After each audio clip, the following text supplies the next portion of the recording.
Pues vamos a hablar de salud, salud en Telemedina, Canal 9, y de una enfermedad muy común en esta época del año, que es la alergia. Yo no sé, pero ¿quién mejor que el doctor en cirugía y medicina, Julio Fernández Tomé, para que nos hable de esta cuestión? Doctor, buenas noches. Buenas noches. Yo no sé, ¿es una enfermedad la alergia? ¿Son enfermos los que son alérgicos? Sí, es una enfermedad la alergia.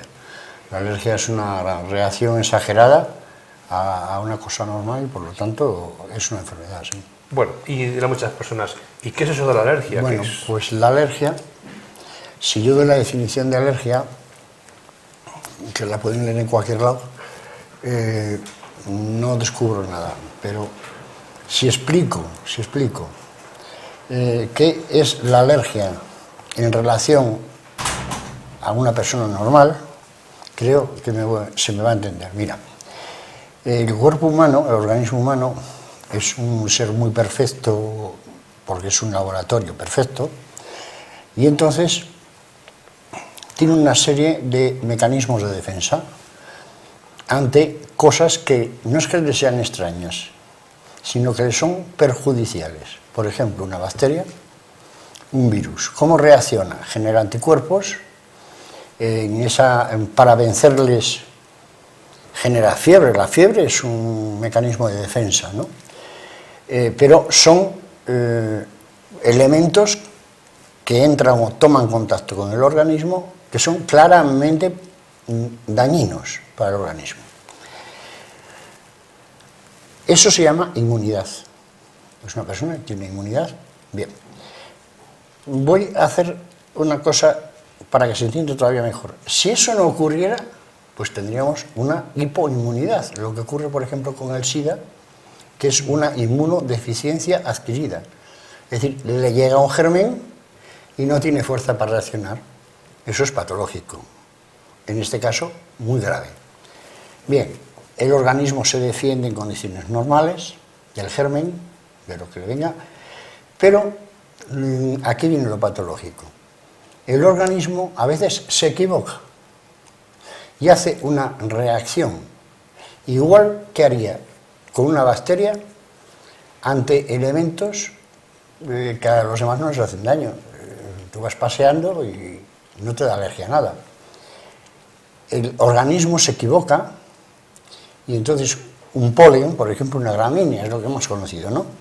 Él lo ve que le atacan, se pone, digamos, tiene una reacción paranoica y va contra él. Es decir, es una reacción exagerada y equivocada contra un elemento no dañino que a los demás no les hace nada, pero a él sí, lo considera extraño. Eso es una enfermedad alérgica. Y hay un grado más, que no vamos a entrar en él, pero por dejar bien clara la definición, que es cuando el organismo no solo es un cuerpo extraño que no hace daño, sino que además le da por reaccionar contra algún propio elemento del organismo, como puede ser el tiroides, el riñón, tal, y entonces eso se lo llama enfermedad autoinmune. Es decir, hay una inmunidad normal, una inmunidad exagerada, que es la alergia, y una más exagerada todavía, que es tener reacción a ti mismo, a una parte de tu cuerpo, que son las tiroiditis y muchas enfermedades de este tipo. ¿Cuáles son las causas más comunes de la alergia? Las causas, hay factores predisponentes y hay factores que son elementales, ¿no? Los factores predisponentes, los genéticos. Es decir, no toda persona que tenga un factor predisponente va a ser alérgico, pero si el padre es una persona alérgica, el niño tiene una posibilidad entre un 30 y 50% de ser alérgico. Y si son los dos, cosa no infrecuente, el niño tiene una posibilidad de tener alergia en un 70% de los casos. Entonces entiendo que puede ser una enfermedad hereditaria, entonces. Es una enfermedad hereditaria. Lo que ocurre es que no siempre se manifiesta. No siempre se manifiesta porque, aparte de eso, de ser el factor predisponente, es la herencia. Pero el factor desencadenante es ese objeto que vuela. Si no le hay, no va a tener alergia. Que ese es el factor desencadenante. El predisponente, la herencia. el desencadenante que se encuentre con el alérgeno que a él le hace daño. ¿Cuáles son las alergias más frecuentes, las más conocidas por todos los vecinos? Bueno, las más frecuentes son la rinoconjuntivitis, es decir, empezar a estornudar en salvas, empezar a fluido por la nariz, que hay que diferenciar por la consistencia y el color. Yo comprendo que esto en medicina es muy normal, pero a la gente a lo mejor le da un poco... No es lo mismo la mucosidad de una infección que la mucosidad que no es mucosidad, de una alergia. Es serosidad, es suero, es agua, cae agua. Esa caída de agua, eso es una rinitis alérgica. Esos estornudos son la primera reacción que tiene el organismo. Y además se suele asociar con conjuntivitis. Es decir, los ojos se ponen rojos, pican, y lo que siente el paciente es todo esto congestionado. Es muy molesto, está tosiendo, está moqueando, está congestionado. Claro que podría ser una gripe. Hay que ser cuidadoso en saber diferenciar entre un catarro y una alergia, porque en el catarro y en esos procesos suele haber primero un proceso faríngeo, que aquí no hay en general, o amigdalar, y fiebre. Aquí no hay fiebre. O sea que una alergia nunca va a dar fiebre, ¿no? En principio no. Si no es un proceso metabólico, no. Y luego la sí. otra, el asma. El asma. El problema que yo quiero dejar muy claro al hablar de alergias es que no se puede hacer una clasificación tan... Lo más frecuente es rinoconjuntivitis, por supuesto, porque es por donde empieza. El segundo más frecuente es el asma, pero no aisladamente. Es que hay una escala de la alergia en la que lo normal es que empiece por una rinoconjuntivitis y acabe en un asma. E incluso se vaya haciendo polialergénico. De ahí la importancia de ir al médico ante estos síntomas. El médico va a poner primero un tratamiento, pero en cuanto el tratamiento acabe, hay que mandarle al o a la alergólogo para que haga un estudio de qué tipo de alergia y pueda poner remedio a ello. ¿Puede ser mortal una alergia o no? Puede ser mortal. Una alergia a la penicilina, la primera inyección no te enteras, pero en la segunda te puedes quedar con la aguja puesta, ¿eh?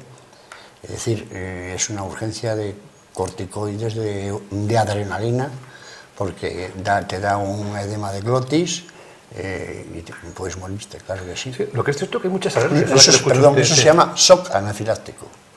Sí. Escuchándole hay muchas alergias, porque por ejemplo estamos comentando la penicilina, luego pues al polen, luego también están los alérgicos a la hora de comer pues a diferentes tipos como leches, como puede ser aceites, como puede ser el pan, ¿no? Es que el tercer por orden de frecuencia, ¿no? Hemos dicho rinitis alérgica, asma, ahora entramos ya en productos que pueden ser alimenticios o que pueden ser químicos. En productos alimenticios tenemos el anisakis, la alergia a la proteína de la leche, al huevo. La gente que tiene alergia a la albúmina del huevo, por ejemplo, no puede vacunarse de gripe, porque son vacunas que llevan en su composición componentes del huevo. Las alergias siempre dan disgustos, muchas veces por despiste, por imprudencia o por negligencia. Mira, es muy frecuente que tú recetes un genérico, omeprazol, por ejemplo, y te dan el primer omeprazol que pescan, un genérico. Y casualmente, muchos genéricos llevan lactosa, muchos llevan gluten. Entonces, ¿por qué hay personas que te dicen, no, a mí omeprazol no me dé, porque me sienta fatal? El omeprazol no suele sentar fatal casi nunca. Te pones a mirar y resulta que es que lleva lactosa, es alérgico a la lactosa y no lo sabe. o sí lo sabe, no lo ha dicho y lleva lactosa. Depende de la cantidad que lleve. Entonces yo a ese tipo de personas que tienen alergia o intolerancia a la lactosa, a la fructosa y al gluten, cuando vayan al médico les van a rectar, primero, que lo digan, y segundo, que aunque no lo digan, ellos siempre vayan con la medicación que le han dado al farmacéutico diciendo, oiga, yo tengo intolerancia a la lactosa. Es muy fácil, hay una lista de productos que no llevan ni lactosa ni gluten. Concretamente, no quiero hacer publicidad de nada, porque yo en esto no gano nada, pero a los pacientes hay que ayudarles, se favorezca o se perjudica a quien sea, ¿no? Hay dos laboratorios, que son los laboratorios Kern, con K, y los laboratorios Cinfa, que casi todos los productos que hacen los hacen sin lactosa, sin gluten y sin almidón. Yo recuerdo hace un tiempo, un día estábamos de celebración en una fiesta. Bueno, pues una de las personas que estaban con nosotros cenando, creo que recuerda que era cena, se puso de repente malísima, y la razón era porque era alérgico al marisco. Y ahí, bueno, una reacción tremenda que hubo que ir al hospital y todo. Sí, además es una alergia muy frecuente en el adulto. La del marisco es muy frecuente en el adulto, y la de los frutos secos. Son alergias graves, ¿eh? ¿Están aumentando enfermedades alérgicas últimamente o no? Están aumentando cada año. Cuando hemos hecho otras veces programas, decimos, bueno, este año vino la primavera muy mal, viene muy bien, parece ser que hay menos alergia. Esto ya pasó a la historia. Pasó a la historia porque, por varios motivos, las alergias ya no son estacionales. No son estacionales porque hay contaminación, que es el mayor factor en el que ha aumentado la alergia. ¿La contaminación es alergizante? No. Un contaminante, gasoil, no.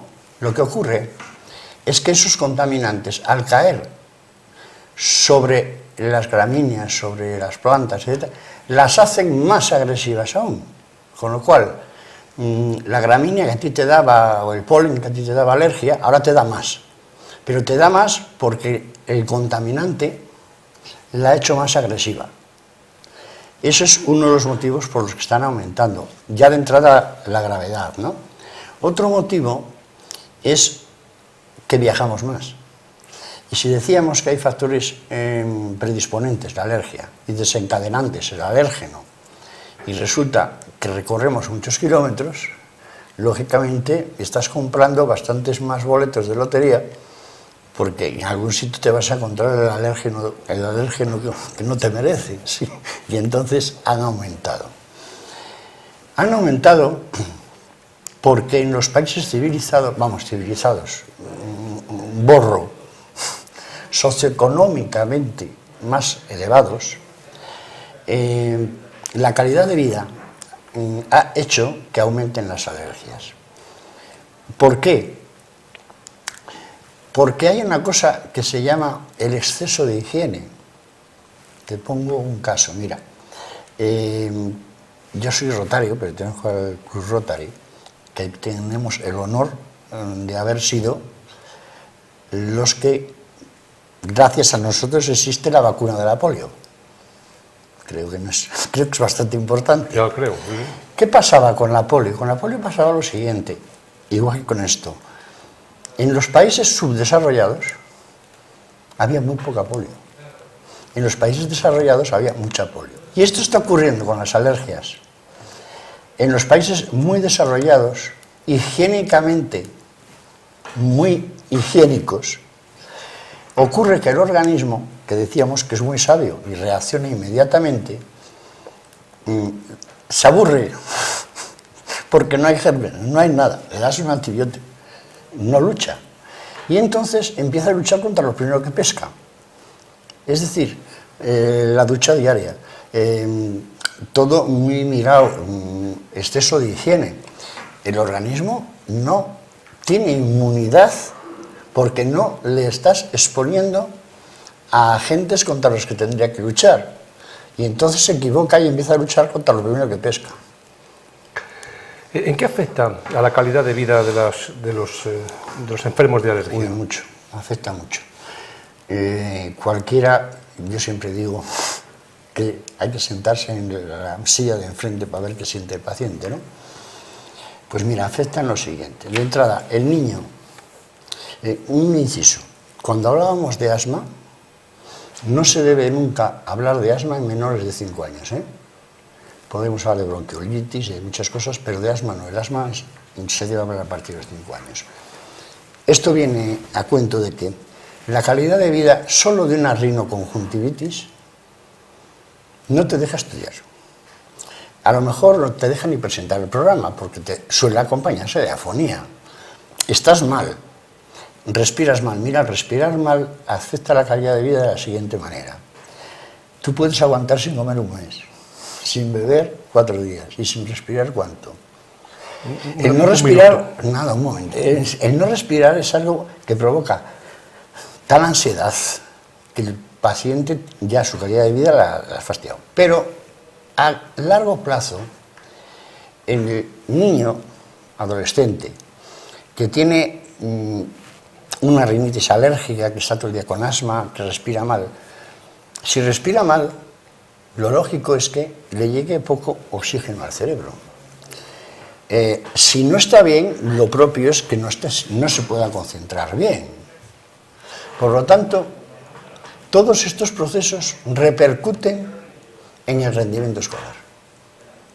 Fíjate si afecta la calidad de vida, aparte del absentismo, etcétera, etcétera. ¿Cómo se diagnostica unas alergias? Una alergia. Mira, se diagnostican científicamente, decimos científicamente cuando hay la medicina basada en la evidencia, ¿no? Es decir, sí. Si yo pongo un antígeno o un anticuerpo A y me sale la, es que esa. Lo primero que hay que hacer para diagnosticar una enfermedad es sospecharla, porque si hablamos que hay que hacer diagnóstico diferencial entre un catarro, una alergia, lo primero que tenemos que hacer es cumplir la teoría del gran maestro de la medicina española, que es el doctor Gregorio Marañón, que decía, para diagnosticar una enfermedad hace falta una silla, una mesa y un papel. Y talento, claro. ¿Por qué? Porque tú no puedes estudiarte todas las enfermedades de un paciente que te entra, porque entonces no ves ni uno al día. A partir de ahí, el resto va a venir llovido. Si yo tengo un paciente que es alérgico, le pongo un medicamento creyendo que es alérgico, que es inocuo, y funciona, eso se llama diagnóstico stiguantibus. Hablando en la calle diríamos que si es blanco y en botella es leche, ¿no? Bien, una vez que yo sé que es alérgico, ya tengo hecho más de la mitad del diagnóstico, porque ahora vamos a por más cosas. Bien, vale, ya es alérgico. Hay que tener cuidado cuando le mandas al especialista en alergología, porque si le has puesto un antihistamínico, loratadina, espidifen, entonces, de esos medicamentos, perdón, espidifen, Pastel, todos esos medicamentos, aparte que dan un poco de sueño, tienen un problema, y es que cuando le vayas a hacer las pruebas de sensibilización, si tiene eso en sangre contra la histamina, va a dar negativo. Por lo tanto, antes de mandar a hacer las pruebas alérgicas, el paciente tiene que dejar de tomar la medicación mínimo una semana antes. Luego le hacen unas pruebas cutáneas, las hay también para alimentos, y una vez que se ha detectado, ya depende del alergólogo, el hacer una vacuna contra ese alérgeno. ¿Por qué lo hace? Lo hace porque, aunque sea muy caro, a la larga es muy barato, porque ese paciente, si le paras esa alergia, primero no va a sufrirlo, segundo no se va a hacer polialergénico. Por eso es importante cogerlo pronto. Hablamos de los tratamientos. Tratamientos, una persona ya, bueno, pues ya diagnosticado que es alérgico, ¿cómo se medica? Bueno, pues en principio lo más importante sería cuanto antes saber cuál es la causa para que se separe del elemento agresor, o sea, el factor predisponente y el factor causante, que sale si le sabe. El tratamiento en principio como el mecanismo de defensa equivocada del organismo es liberar histamina, poner antihistamínicos. Y si el antihistamínico no es suficiente, en casos de, que se me ha olvidado, una de las alergias más frecuentes y peligrosas es la picadura de avispa. Es poner inmediatamente un corticoide, un urbasón, por ejemplo, es decir, corticoides y antihistamínicos en principio. Y luego ya el diagnóstico de certeza del alergólogo. ¿Y tiene cura la alergia? Es decir, una persona que ha padecido en su vida alergia al final puede llegar a... Si hacemos esto, de que el alergólogo pueda confeccionarle una vacuna para su... Por supuesto que se cura. Y luego hay procesos como el asma infantil entre los 5 y 11 años, que muchas veces a los 11 años para y no se vuelve a producir. Claro que lo hay, pero hay que dar con el alérgeno específico, luchar contra él y no dejar pasar el tiempo, porque entonces ya se hace polialergénico. ¿Y cuál es la edad más frecuente que una persona pues comienza ya a sentir la alergia, a tener alergia? Es una pregunta que me hace gracia la respuesta, porque en cualquier edad, pero cuando digo en cualquier edad, digo 50 y 60, y entonces es muy frecuente que el paciente te diga, yo esto no lo he tenido nunca, o sea, es imposible, y yo siempre le digo, ni a mí se me había caído el pelo. Hay una primera vez que pasan las cosas, ¿no? El que no lo hayas tenido nunca no quiere decir que no aparezca en cualquier momento, puede aparecer en cualquier momento de la vida. ¿Qué sector de la población ahora mismo hay con síntomas de alergia, con esa enfermedad? ¿Qué sector? ¿Un 50%, la mitad de la población, más de la mitad de la población? No, es muy frecuente en adolescentes, El porcentaje es muy alto, es entre un 15 y un 30% de la población. Lo que ocurre es que son alérgicos y no lo saben. Dice a mí, ya cuando te dice esta frase, por eso te digo que es lo importante, es una silla, una mesa y un papel. Y cuando un paciente te dice, a mí es que por esta época, si es por esta época, caray, va a tener que ver algo con la época, ¿no? Sí. Tenemos que finalizar, doctor. ¿Qué resumen podemos hacer de este programa de esta noche para aquellas personas que pues tienen esos síntomas de alergia, que estamos en época de ello ahora mismo? ¿Qué podemos comentar? Pues aparte de lo que hemos comentado, el tratamiento, etcétera, el tratamiento más inmediato es alejarte de tu enemigo. Y si tu enemigo es un alérgeno y sabes dónde está localizado, lo lógico es que no te acerques a él. Por eso, yo recomiendo, y la Sociedad Española de Alergología, en los coches, porque hemos dicho que aumenta también por los viajes, porque vas cogiendo el alérgeno por la calle, las ventanas de los coches, las ventanillas, que se hagan a la idea de que están soldadas, de que no se pueden abrir. El aire acondicionado lleva unos filtros de polen, claro, si no le pones, lleva unos filtros de polen. El aire acondicionado no da alergia. El aire acondicionado está indicado precisamente en la gente alérgica. Lo que da alergia son las calefacciones, pero el aire acondicionado no.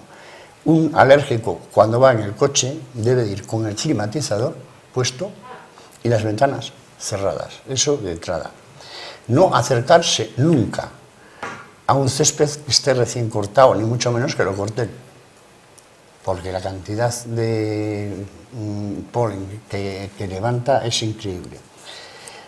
Otro buen consejo es llevar gafas oscuras para evitar la conjuntivitis.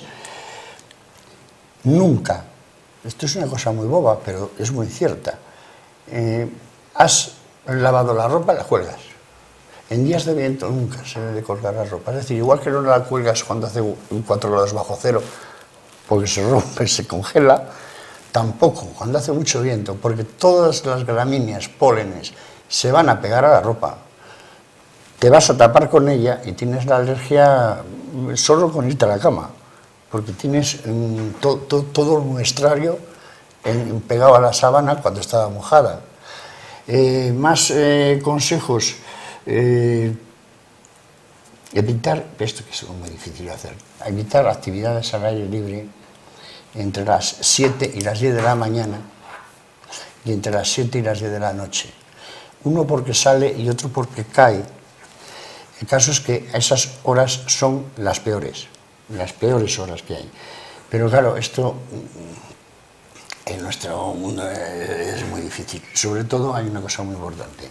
Ya que no haces actividad o no tienes más remedio, por lo menos por la noche jamás abras las ventanas. Nunca. Porque es una hora en la que te va a entrar el polen en casa.